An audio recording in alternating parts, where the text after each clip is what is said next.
Last year, Jill Stein was carrying the banner of the American left in the presidential election. She was the Green Party candidate.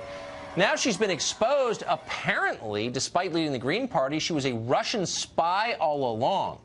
That's the claim, believe it or not. 2 Senate committees are investigating her as a possible crony of the Kremlin. Her sins include appearing on RT, that's the Russian television channel Russia Today, and attending a dinner in 2015 where she sat at the same table as Vladimir Putin, all of which makes her a modern Mata Hari.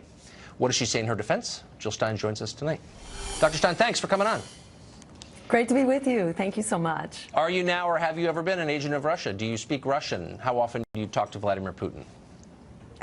Like, not at all. Like, even when briefly he sat at this head table at a conference. I was in Moscow for a conference, attended actually by the BBC, by the Canadian broadcast system, by the state TV networks for China, India, Telesur, etc. This was a actual legitimate conference. It's all up on the web. There's nothing secret about it. We were posting information, putting out press releases, no backroom deals, no secret meetings in oligarchy towers or anything like that. All very transparent and public.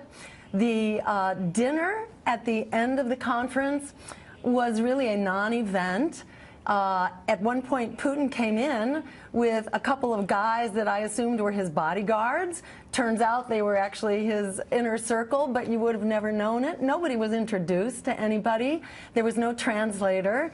Actually, not a word exchanged. At one point, Putin made a very rapid turn around the table and shook everybody's hand, but without any exchange of names. So that's about as significant as this was. Well, that sounds like collusion to me. So wait, can we get to your real crime, which was running for president as a third-party candidate? And in the view of a lot of people in Washington, you got Donald Trump elected. Do you see this as punishment for the crime of running for president? Yes. Yes. I mean, in many ways, many of the articles, like the New York Times 3 days ago in announcing this investigation, began with a quote from a former spokesperson for the Clinton campaign saying that, well, isn't this great because so many Clinton Democrats are furious at me. They're outraged that I dared, in so many words, dared to think that we get to make up our own minds, that our votes don't belong to Hillary Clinton or to anybody else.